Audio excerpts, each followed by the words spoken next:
সকলের অবগতির জন্য জানাচ্ছি যে আজকে সকাল 10টায় রিপোর্টার্স ইউনিটিতে মঞ্চ 71-এর যে রাউন্ড টেবিল গোল টেবিল আলোচনার কথা ছিল, সেটা সমন্বয়ক নামধারী কিছু দুষ্কৃতিকারী এসে হট্টগোল করছে, তাদের স্লোগান দিচ্ছে। আমরা বুঝি এটা শেখ হাসিনার দেশে প্রত্যাবর্তন। 1 বছর হয়ে গেছে দেশ ছেড়ে তিনি ভারতে আছেন। ইতিপূর্বে তার দেশে ফেরা নিয়ে বিভিন্ন সময়ে বিভিন্ন জল্পনা হয়েছে। এমনকি তিনি নিজেও বলেছেন একবার ভিডিও কনফারেন্স করে যে তিনি দেশে ফিরবেন খুব তাড়াতাড়ি। দেশে ফিরে বিচার ব্যবস্থার মুখোমুখি হবেন, দেখিয়ে দেবেন কত ধানে কত চাল। কিন্তু 71-এর উদ্যোগে গোল টেবিল বৈঠক মণ্ড মুক্তিযুদ্ধের বাংলাদেশ প্রতিনিয়ত হেরে যাচ্ছে। সেনাপ্রধান, আপনাকে এর জবাব দিতে হবে। এই প্রসঙ্গটি নিয়ে এই মুহূর্তে কথা বলবো। আসসালামু আলাইকুম রহমতুল্লাহ। প্রদর্শক, নতুন এক ভিডিওতে আপনাদের সকলকে স্বাগতম। প্রদর্শক, আপনারা ভিডিও শুরুতে ভিডিওর বিশেষ কয়েকটা অংশ এবং থাম্বনেল দেখে বুঝে গেছেন যে আসলে কতটা গুরুত্বপূর্ণ নিউজ হতে চলেছে। প্রদর্শকের জন্য বলবো আপনারা ভিডিওগুলো না টেনে সম্পূর্ণ দেখবেন, তাহলে আপনারা সম্পূর্ণ বিষয়ে বিস্তারিত জানতে পারবেন। চলুন আর কথা না আবারে একটি লাইক দিয়ে আমরা সকল বিস্তারিত করে আলোচনাগুলো দেখে আসি। চলুন। শেখ হাসিনার দেশে প্রত্যাবর্তন। 1 বছর হয়ে গেছে দেশ ছেড়ে তিনি ভারতে আছেন। ইতিপূর্বে তার দেশে ফেরা নিয়ে বিভিন্ন সময়ে বিভিন্ন জল্পনা হয়েছে। এমনকি তিনি নিজেও বলেছেন একবার ভিডিও কনফারেন্স করে যে তিনি দেশে ফিরবেন খুব তাড়াতাড়ি। দেশে ফিরে বিচার ব্যবস্থার মুখোমুখি হবেন, দেখিয়ে দেবেন কত ধানে কত চাল। কিন্তু ফেরেননি। নয়াদিল্লির রাজনৈতিক মহলের সূত্র থেকে জানা গেছে দেশে ফেরার ব্যাপারে ভারত সরকারের সঙ্গে একাধিকবার তিনি কথা বলেছেন। ভারত সরকারকে বলেছেন তার দেশে ফেরার ব্যবস্থা করতে। গোপালগঞ্জের ঘটনায় তিনি এতটাই আবেগতাড়িত হয়ে গিয়েছিলেন যে অজিত ডোভালকে বলেছিলেন যে বাঁচেন কিংবা মরেন, যেটাই ঘটুক না কেন তিনি দেশে ফিরবেন। তিনি বাঁচতে চান কিংবা মরতে চান সেটা দেশের মাটিতে। ভারত সরকার রাজি হয়নি। যতক্ষণ না দেশে তার নিরাপত্তা সুনিশ্চিত করতে পারছে তারা, ততক্ষণ ফিরতে দিতে পারে না। এটাই ভারতের স্পষ্ট সিদ্ধান্ত। তাহলে এখন কিসের ভিত্তিতে বলছি দেশে ফেরার আর দেরি নেই শেখ হাসিনার? সেপ্টেম্বরেই ফিরছেন তিনি দেশে। বলছি কারণ এর কিছু স্পষ্ট কারণ আছে। এই কারণগুলো উঠে এসেছে সম্প্রতি। আর এই সব কারণের পেছনে আছে বাংলাদেশের বর্তমান জটিল ভূ রাজনৈতিক পরিস্থিতি।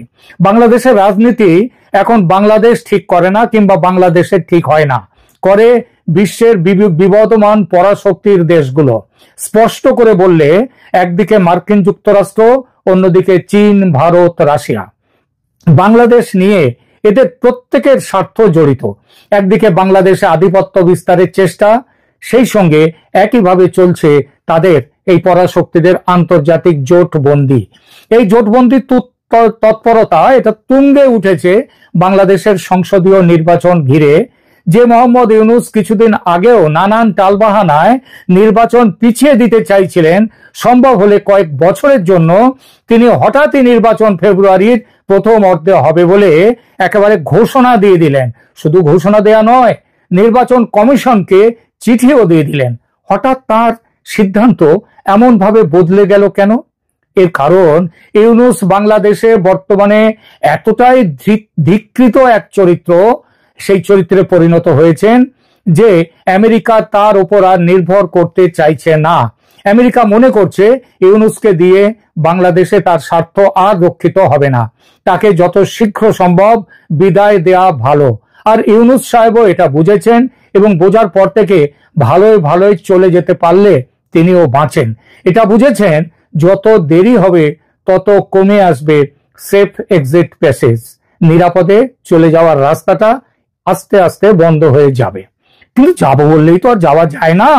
দেশটার তো একটা ব্যবস্থা না করে যাবেন কি করে? সেই ব্যবস্থা হলো নির্বাচন করে দিয়ে নতুন সরকারকে ক্ষমতায় বসিয়ে তবে তিনি বিদায় নেবেন। আমেরিকা তার বিভিন্নভাবে সমীক্ষা চালিয়ে দেখেছে যে বাংলাদেশের ভেতরে আমেরিকার বিরোধী যে মনোভাব, সেই মনোভাব এখন তুঙ্গে।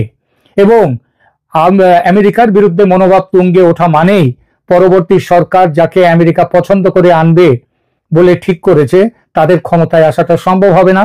সুতরাং আমেরিকা সেইটা বুঝেই চেষ্টা করছে আওয়ামী লীগকে নির্বাচনের বাইরে রেখে যদি ভোট করা যায় তাহলে নতুন সরকার হবে তাদের। এই নতুন সরকার হিসেবে বাংলার মসনদে কাকে দেখতে বা পেতে চাইছে আমেরিকা? সেই দলটির নাম বিএনপি, বাংলাদেশ ন্যাশনালিস্ট পার্টি। ঢাকায় স্থিত আমেরিকা দূতাবাসের ভারপ্রাপ্ত রাষ্ট্রদূত ট্রেসি অ্যান জ্যাকবসন লন্ডনে গিয়ে দীর্ঘ মিটিং করেছেন বিএনপির কার্যকরী চেয়ারম্যান তারেক রহমানের সঙ্গে। জ্যাকবসনের আগে গিয়ে মিটিং করে এসেছেন স্বয়ং মোহাম্মদ ইউনূস। ছক একদম পরিষ্কার, তারেক প্রধানমন্ত্রী হবে, বিএনপি ক্ষমতায় বসে আমেরিকার স্বার্থ রক্ষা করবে। কোন স্বার্থ? ওই যে বাংলাদেশে তাদের সৈন্য ঘাঁটি, বিমান ঘাঁটি বসানো, সেন্ট মার্টিনস আইল্যান্ড নিয়ে নেয়া, এই সমস্তগুলো। এতদিন বাংলাদেশে আমেরিকার প্রেসক্রিপশন খুব ভালো চলছিল, কিন্তু এবার আটকে গেছে। আটকে যাওয়ার কারণ বিএনপি এবং জামাতের মধ্যেকার বড়সড় ফাটল। তাদের জোট তো ভেঙেই গেছে, এখন সম্পর্ক রীতিমতো তিক্ত। কারণ অবশ্যই ক্ষমতার দখলদারি। বাংলাদেশকে কে দখল করবে? এই ফাটলকে চওড়া করে দিচ্ছে চীন। চীনের সঙ্গে ভারত এবং রাশিয়াও। এদের প্রত্যেকের লক্ষ্য আমেরিকা যাতে ঘাঁটি গেড়ে না বসতে পারে বাংলাদেশে। বিএনপি ক্ষমতায় এলে সেটাই হবে। সুতরাং এদের প্রত্যেকের লক্ষ্য আটকাও বিএনপিকে। আর বিএনপিকে এখন আটকাতে গেলে কি করতে হবে? বন্ধ করে দাও নির্বাচন। একই দাবি জামায়াতে ইসলামীর, কারণ এখন ভোট হলে তারা জিতবে না। আর জামাতের সঙ্গে আছে ইউনূসের কিংস পার্টি, এনসিপি। অবশ্য তাদের পুরোটা নয়, তাদের একটা অংশ আমেরিকার সঙ্গে আছে আবার, অর্থাৎ তারা চায় ভোট এখনই হোক। সুতরাং এখানে আছে জামাতের সঙ্গে আছে ইউনূসের কিংস পার্টি, যেটা এনসিপির একটা অংশ। এই ব্যাপারে এদের সঙ্গে আছে চীন, কারণ চীনের কাছে চীনের দরকার ব্যবসা। সুতরাং ব্যবসার প্রয়োজনে যাদেরকে যেই আসুক না কেন তাতে তাদের খুব একটা অসুবিধে নেই।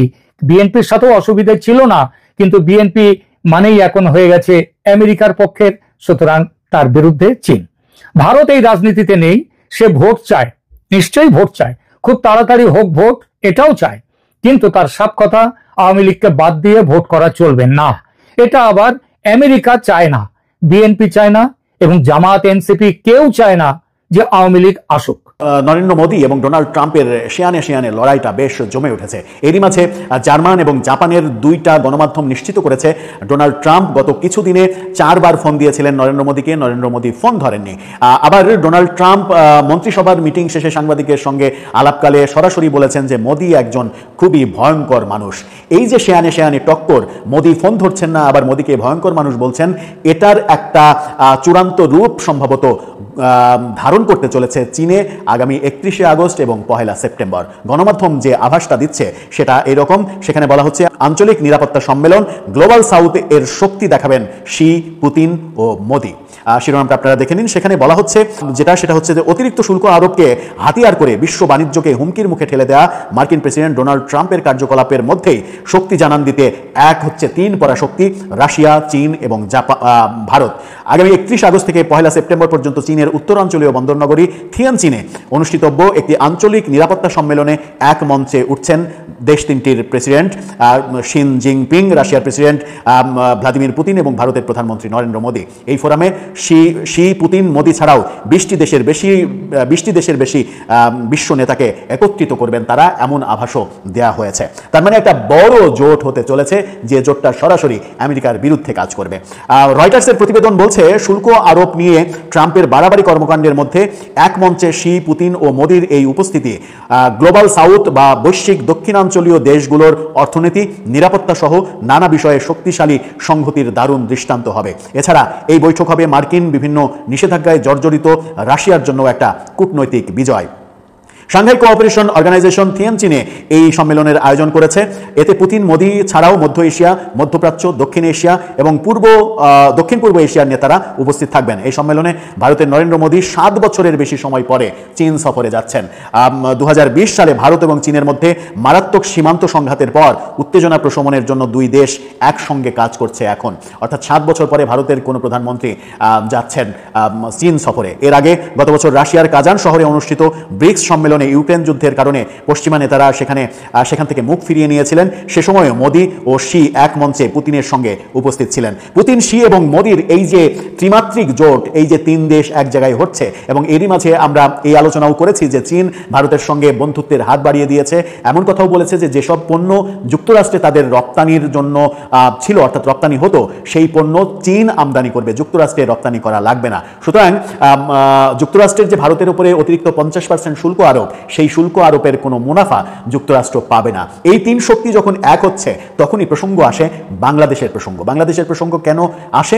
বাংলাদেশের প্রসঙ্গ এই কারণেই আসে যে বাংলাদেশের সরকারকে এরই মাঝে পাকিস্তান কেন্দ্রিক একটা সম্পর্ক গড়ে তোলার চেষ্টা দেখা যাচ্ছে। পাকিস্তানের উপপ্রধানমন্ত্রী এসেছিলেন, কিন্তু পাকিস্তান এখন পর্যন্ত বাংলাদেশে 71-এর কর্মকাণ্ড নিয়ে আনুষ্ঠানিকভাবে ক্ষমা চায়নি। বাংলাদেশের ক্ষতিপূরণ $4.5 বিলিয়ন সেটা দেয়নি। বাংলাদেশে যারা আটকে পড়া পাকিস্তানি, তাদেরকে ফিরিয়ে নেওয়ার উদ্যোগ নেয়নি। এরই মাঝে অধ্যত্বমূলক বক্তব্যও পাকি মন্ত্রীর আমরা পেয়েছি। সেরকম প্রেক্ষাপটে পাকিস্তানের সঙ্গে যখন বাংলাদেশ বন্ধুত্বের একটা দুয়ার খুলে দিয়েছে, যেটার পরিপ্রেক্ষিতে ভারত খুবই বিব্রত বোধ করছে, এবং ভারতীয় মিডিয়াতে নানাভাবে এই ব্যাপারগুলো তুলে ধরার ঘোষণা, মানে ব্যাপারগুলো আমরা দেখছি, তখন সেটা প্রফেসর ইউনূস সরকারের জন্য বেশ বিব্রতকর হতে পারে, যখন ভারত চীনের সঙ্গে বন্ধুত্বটা মাখামাখি পর্যায়ে নিয়ে গেছে এবং রাশিয়া চীনের সঙ্গে এক প্ল্যাটফর্মে দাঁড়িয়ে আরও 20 দেশকে নিয়ে একটা বড় জোট গঠনের আয়োজন করছে। এই বার্তাটা বাংলাদেশের রাজনীতিতে নতুন একটা সিগন্যাল হতে পারে। সিগন্যালটা কি? যে এই তিন দেশের জোট, এই জোট হওয়ার ফলে কে বেনিফিট অফ ডাউট পাবেন, প্রফেসর ইউনূস নাকি পতিত শক্তি আওয়ামী লীগ, শেখ হাসিনা একটা মানে ওয়াকওভার তাদের কাছ থেকে পাবেন, নাকি প্রফেসর ইউনূস এই যুদ্ধে, আন্তর্জাতিক এই যুদ্ধে বিজয়ী হবেন, সেটা একটা দেখার বিষয়। 1971-এর উদ্যোগে গোল টেবিল বৈঠক পণ্ড। মুক্তিযুদ্ধের বাংলাদেশ প্রতিনিয়ত হেরে যাচ্ছে। সেনাপ্রধান, আপনাকে এর জবাব দিতে হবে। এই প্রসঙ্গটা নিয়ে এই মুহূর্তে কথা বলবো। শিরোনামটা বেশ দীর্ঘ টানলাম। আজকে মঞ্চ 71, বিশেষ করে মুক্তিযুদ্ধের চেতনাকে উজ্জীবিত করবার একটি প্ল্যাটফর্ম গঠন করা হয়েছে গেছে কয়েকদিন আগে। সেই মঞ্চ 71-এর উদ্যোগে আজকে একটি গোল টেবিল বৈঠক অনুষ্ঠিত হবার কথা ছিল 28 আগস্ট 10:30 স্থান ছিল Dhaka reporters unity, DRU, Shafiqul Kabir মিলনায়তন। আমি এই ঘটনাগুলো পড়ছি। এই গোল টেবিল বৈঠকে যার সভাপতিত্ব করার কথা ছিল সুপ্রিম কোর্টের আইনজীবী, সিনিয়র আইনজীবী, মানবাধিকার ব্যক্তিত্ব জেডাই খান পান্না, তার সভাপতিত্বে এই গোল টেবিল বৈঠকটি অনুষ্ঠিত হবার কথা ছিল। তারই সোশ্যাল মিডিয়া থেকে, সামাজিক যোগাযোগ মাধ্যমে কর্মসূচি বিস্তারিত পড়ছি। মঞ্চ 71-এর উদ্যোগে আমাদের মহান স্বাধীনতা যুদ্ধ এবং বাংলাদেশের সংবিধান শীর্ষক গোল টেবিল বৈঠক অনুষ্ঠিত হয় বলতে এটি আসলে পণ্ড করে দেওয়া হয়েছে। উক্ত গোলটেবিল বৈঠকে সভাপতিত্ব করার কথা ছিল বাংলাদেশ সুপ্রিম কোর্টের সিনিয়র আইনজীবী অ্যাডভোকেট জেডাই খান পান্না। প্রধান অতিথি হিসেবে উপস্থিত থাকার কথা ছিল স্বাধীন বাংলাদেশের সংবিধান প্রণয়ন কমিটির চেয়ারম্যান, আন্তর্জাতিক খ্যাতিসম্পন্ন আইনজীবী এবং রাজনীতিবিদ ডক্টর কামাল হোসেন। জেডাই খান পান্না এবং ডক্টর কামাল হোসেন দুজনের কেউ উপস্থিত হতে পারেননি। এ সময় উপস্থিত ছিলেন অধ্যাপক ডক্টর মোহাম্মদ আব্দুল্লাহ আল মাহমুদ বীর প্রতীক, যিনি এই মঞ্চ 71-এর অর্গানাইজার, এবং জেডাই খান পান্না, এই দুজন মূলত এই মঞ্চ 71-এর অর্গানাইজার। এবং এখানে আরো উপস্থিত ছিলেন জনাব লতিফ সিদ্দিকী, বীর মুক্তিযোদ্ধা ও সাবেক মন্ত্রী, অধ্যাপক মিসবাহ কামাল, অধ্যাপক সৈয়দ মোহাম্মদ আনোয়ার হোসেন, অধ্যাপক মোহাম্মদ হাবিবুর রহমান প্রমুখ। উল্লেখ্য যে অনুষ্ঠানটি শুরু হলে 11টার দিকে বিএনপির কিছু কর্মী এবং কিছু ছাত্র ঢাকা রিপোর্টার্স ইউনিটির সামনে লাঠিসোঁটা নিয়ে মিছিল করতে থাকে। এক পর্যায়ে তারা মিলনায়তনে প্রবেশ করে হাতাহাতি এবং মারামারি করেন। এই মারামারি এবং হাতাহাতি করার প্রধান উদ্দেশ্য, তারা আওয়ামী লীগের কোনো চিহ্ন এদেশে রাখবে না। বর্তমানে উক্ত অনুষ্ঠানে আসা সকলকে শফিকুল কবির মিলনায়তনে অবরুদ্ধ করে রেখেছে। বর্তমানে তারা সকলে অবরুদ্ধ অবস্থায় আছেন। এটি 2টার দিকে জেডাই খান পান্নার ফেসবুক স্ট্যাটাস, আজকে 2টার দিকে। এই অনুষ্ঠানটা কি অনুষ্ঠান ছিল? এটা মুক্তিযুদ্ধের চেতনা সমুন্নত করবার অনুষ্ঠান, এবং এই সমুন্নত করবার অনুষ্ঠান গোলটেবিল বৈঠক তো দূর কি বাপ, এখানে কি ঘটেছে গোলটেবিল বৈঠকের পরিবর্তে আমরা তার একটি ভিডিও দেখব। এবং জেডাই খান পান্নার এই অনুষ্ঠানে সভাপতিত্ব করবার কথা ছিল, তার একটি বক্তব্য শুনে আমরা আবারও আলাপে আসছি।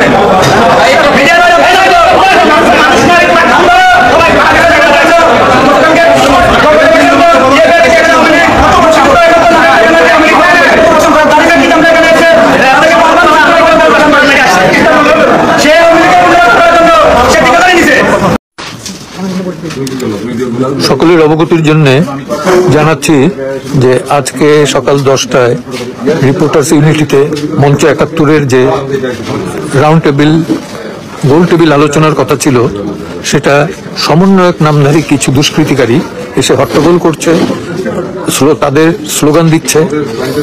আমরা বুঝি এটা যে ক্ষমতাসীন ব্যক্তিদের দাপটেই তাদের এই দাপট। আমরা কি করব?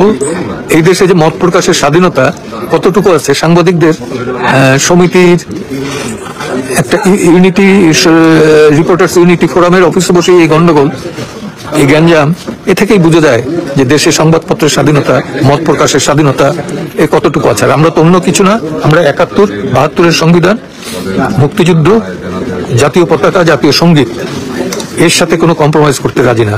মুক্তিযোদ্ধারা ঐক্যবদ্ধ হন, এখন শেষ সময়, ঐক্যবদ্ধ হন, এই আমাদের দাবি। প্রিয় দর্শক, দেখলেন বাংলাদেশের মুক্তিযুদ্ধ এবং সংবিধান প্রসঙ্গে, বাংলাদেশের সংবিধান প্রসঙ্গে যে গোলটেবিল বৈঠকটি অনুষ্ঠিত হবার কথা ছিল, এখানে স্বাধীনতা আছে, মুক্তিযুদ্ধ আছে এবং সংবিধান আছে। সেই বৈঠকে কি ন্যাক্কারজনক ঘটনা ঘটল। একজন বীর মুক্তিযোদ্ধা লতিফ সিদ্দিকী তো আওয়ামী লীগের সঙ্গেই নেই। আওয়ামী লীগ থেকে তিনি বেশ কিছু বছর আগে তিনি বহিষ্কৃত। সেই লতিফ সিদ্দিকীকে, একজন বীর মুক্তিযোদ্ধাকে কিভাবে অবমাননা করল মব বাহিনী, আপনারা দেখুন। এবং যেটা এখানে পান্না আক্ষেপ আপনারা শুনলেন। বাংলাদেশ আসলে আর বাংলাদেশ নেই। এই বাংলাদেশে আপনি মুক্তিযুদ্ধের কথা বলবেন, স্বাধীন বাংলাদেশের কথা বলবেন, যে 54 বছর যাবৎ যে বাংলাদেশটিতে আপনি বসবাস করছেন সেই বাংলাদেশের কথা বলবেন। 71-এর রক্তক্ষয়ী সংঘর্ষের মাধ্যমে রক্তের বিনিময়ে, 30 লক্ষ শহীদের রক্তের বিনিময়ে, 2 লক্ষ মা বোনের ইজ্জতের বিনিময়ে যে বাংলাদেশটি অর্জিত হয়েছিল, আজকে আপনি কোনো মিলনায়তনে বসে, কোনো জায়গায় বসে সেই বাংলাদেশের কথা বলবেন, আপনি বলতে পারবেন না। আপনার গলা চেপে ধরা হবে, আপনার উপর মত ক্রিয়েট করা হবে। আজকের অনুষ্ঠানে সেটিই করা হয়েছে। আমরা কোন বাংলাদেশে পৌঁছে গেছি, এটি বাংলাদেশ শুধু না, বিশ্ববাসীরও আর বুঝতে মনে হয় বাকি নেই।